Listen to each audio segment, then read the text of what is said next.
Dear students, this is Dr. Ajay Kumar. I will be dealing with steam generator. First, we will go through the definition of steam generator and boiler. So, let us first go through use of steam produced by a boiler or a steam generator. So, dear students, as you know that steam used for power generation by any thermal power plant where steam is utilized as a working fluid.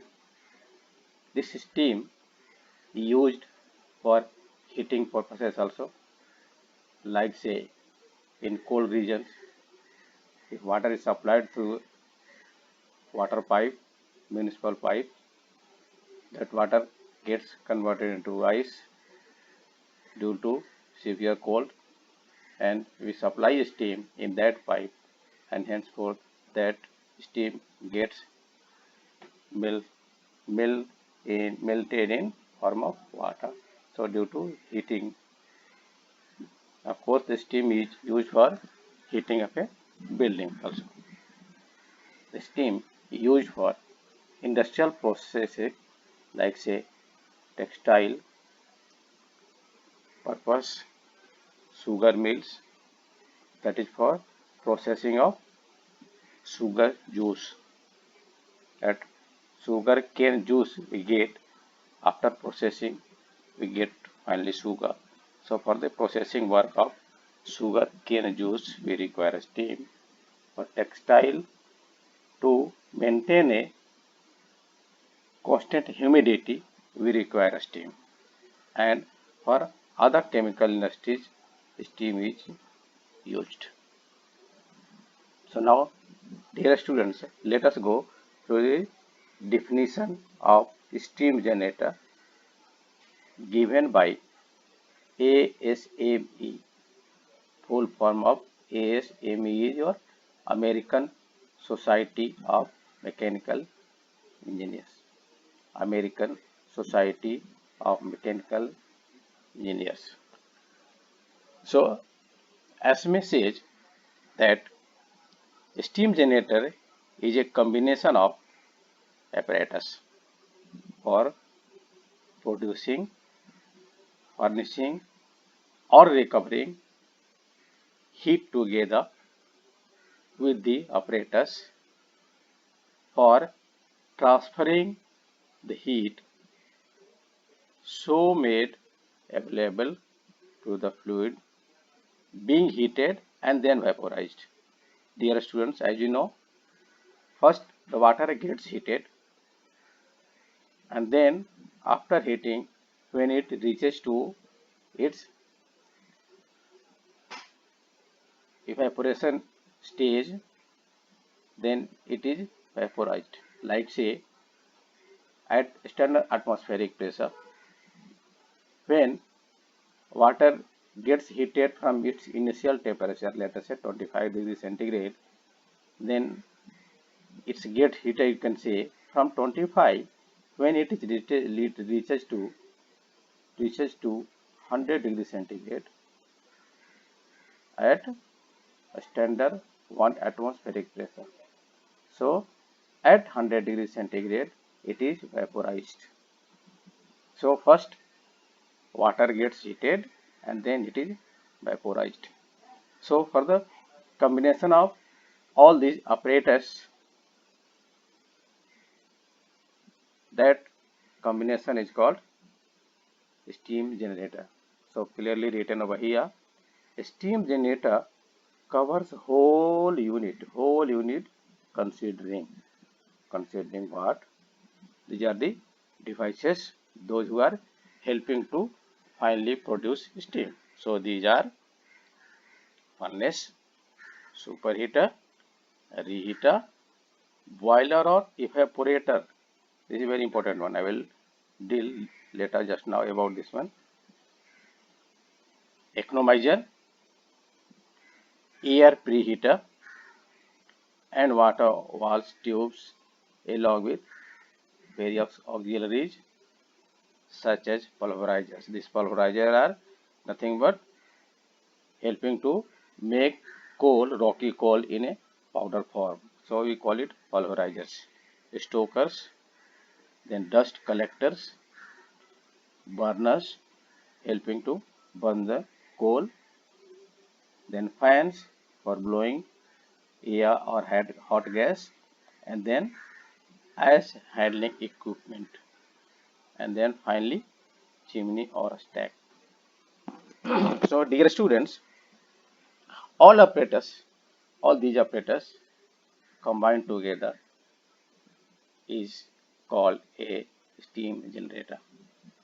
Now, generally we say steam generator, boiler both are same, but no, technically there is a difference. So, what is then boiler? So, boiler is only heating part.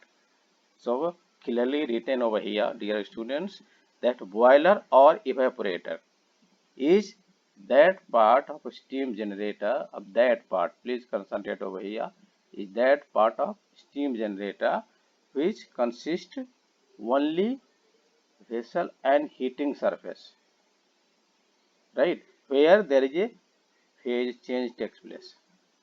Like say phase change takes place,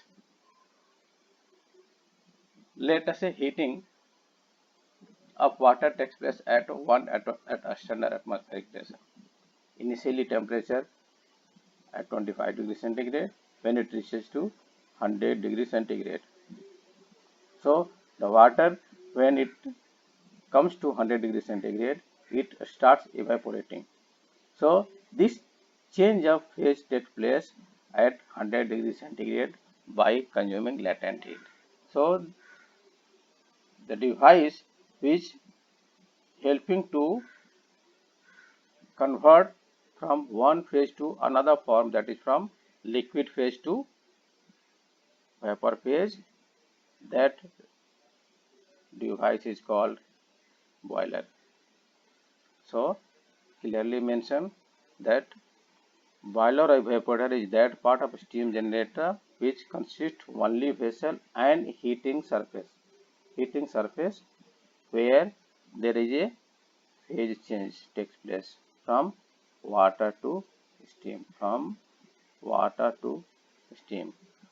and that process should take place at constant pressure and temperature. So constant pressure, let us say at 1 atmospheric, and temperature is 100 degrees centigrade. Accordingly, according to boiler design also, this value will be higher than this one. Right. So now about capacity of the boiler. A pressure cooker, we can't say a boiler. A pressure cooker used in kitchen is not a boiler since it doesn't have capacity up to this much. So the minimum capacity is defined by ASME, that a boiler should have minimum capacity of 22.4 liters. So dear students, technically there is a difference between boiler and steam generator, but traditionally the word used traditionally, boiler is called as steam generator. So dear students, I think it is clear to you that is difference between boiler or steam generator. So here there is essentials of a good boiler, on which basis we can say that boiler is of very good quality. So these are the requirements which should be fulfilled by a good boiler. So the boiler should have maximum steam generation rate with minimum fuel consumption. With less fuel, with less input, more output. Second one, it can be started or stopped quickly. The initial cost, running and maintenance cost should not be high. its erection time should be less. In very short time you can erect it, and its part should be easily dismantleable. Suppose the boiler is to be located in Nagpur and that has to be brought from Mumbai where that has been manufactured. So by disassembling so easily it can be transported from Mumbai to Nagpur. So its parts should be easily dismantleable so that it can be easily transported and then assembled. The boiler should have positive controls and safety apparatus, that is a must.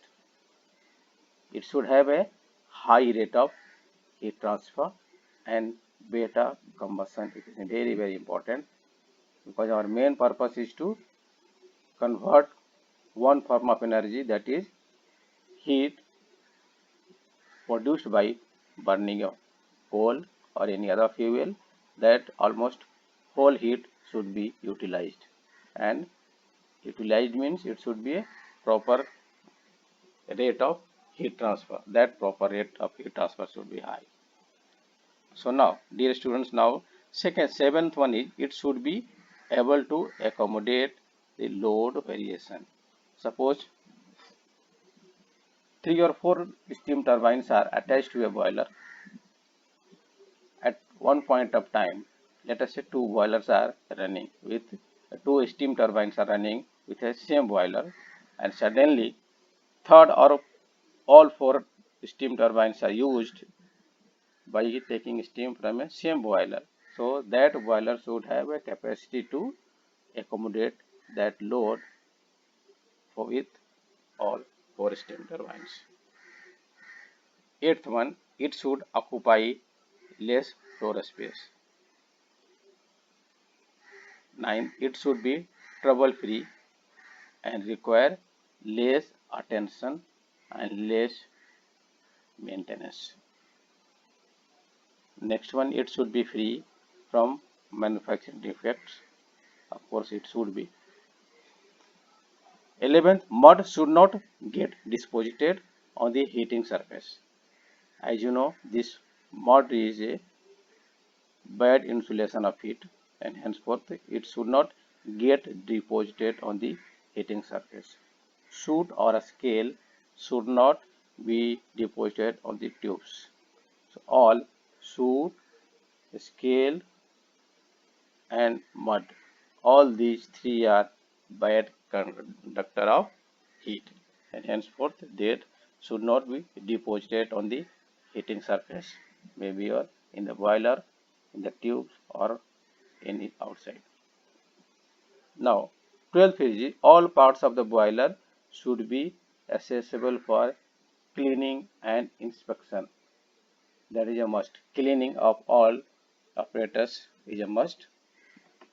Henceforth, it should be easily accessible so that a operator can easily approach to that one.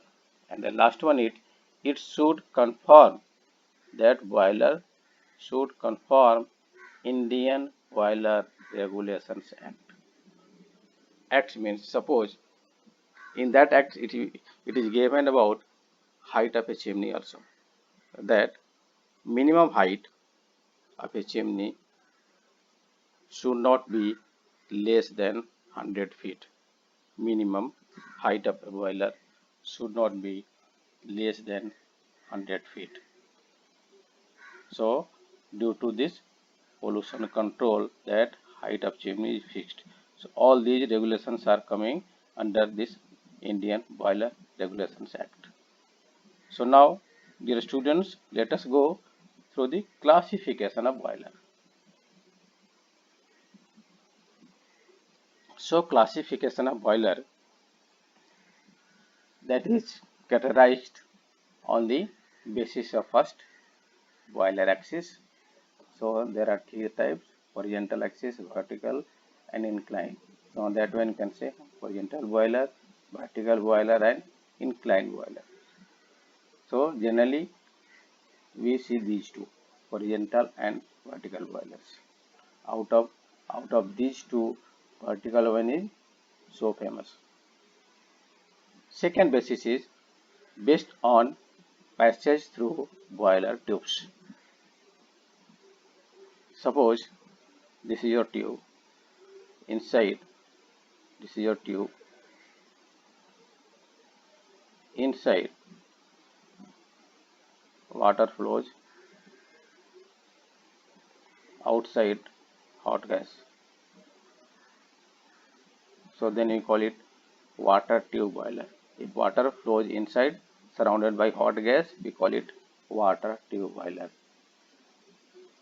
Right? And just opposite, if hot gas flowing inside the tube surrounded by water, then we call it fire tube boiler. Like say, if a knife is thrown on a watermelon and just opposite on a knife watermelon is thrown, in both cases only and only watermelon will be damaged. So the watermelon is nothing but here water.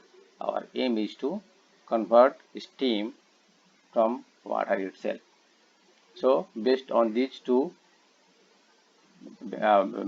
based on this criteria, we have two types of boiler: fire tube boiler and water tube boilers. Now students move to third basis. This was two, this was first.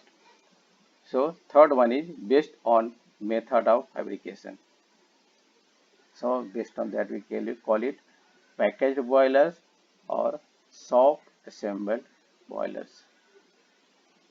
Fourth one, based on nature of fuel source used. There are three types of fuels, as you know: gas, oil and solid. So gas, natural gas, CNG, hydrogen gas, so many gases we can use, so then we call it gas fired. Oil, generally we use diesel, so we can say oil fired boilers. For solid, generally we use coal. Bagasse is your solid part after crushing sugar cane. So that bagasse also used in this category, so we call it solid fuel fired boilers. Fifth one is based on working pressure. So low pressure boiler and high pressure boiler. High pressure boiler having pressure more than 80 bar.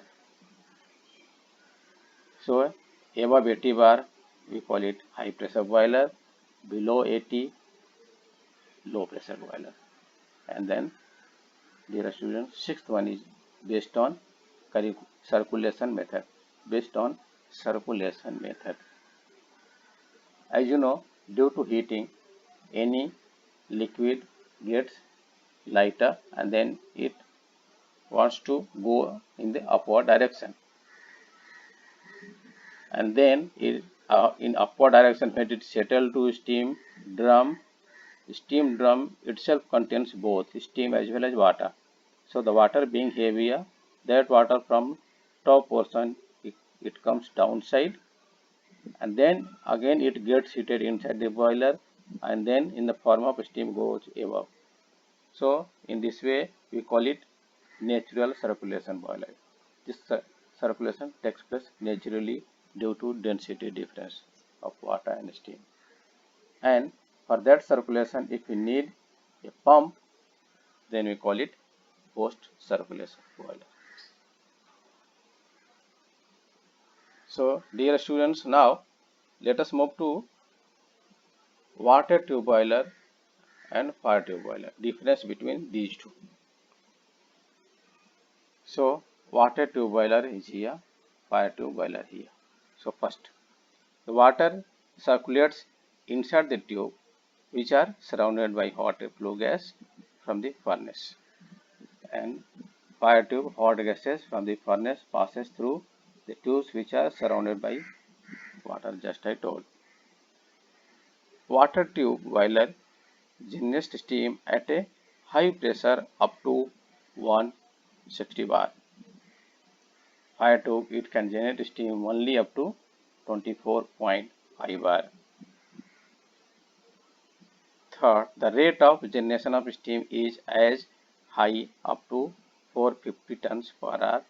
Here it is 9 tons per hour. For water tube, overall efficiency is 90%, but here it is for water fire tube it is 75%. So water tube boilers are more efficient. They are working with high pressure and producing more steam. So steam generation capacity is more for water tube, having more efficiency. And fifth one is its operating cost is high. Here operating cost is less. Sixth one is the bursting chance of water tube boiler is more. Here less. Why is it so? Why bursting chance is more? Due to this high pressure. This high pressure 165 bar and here is 24.5 bar.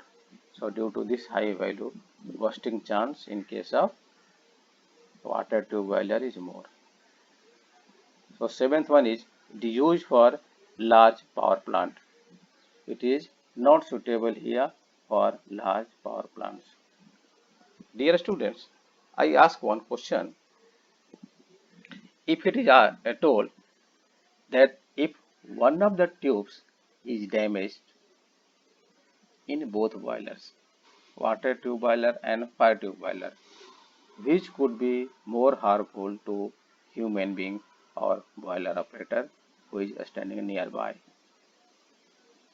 I repeat question once again, that if it is asked that if one of the tubes is damaged during running condition of both boilers, which could be more harmful to human being or boiler operator who is standing nearby? So answer is related to a specific heat.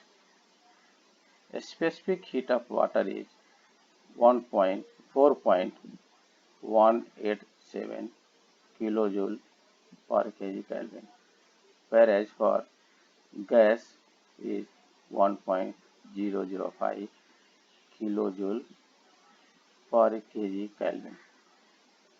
So this CPW is around more than 4 times of this value.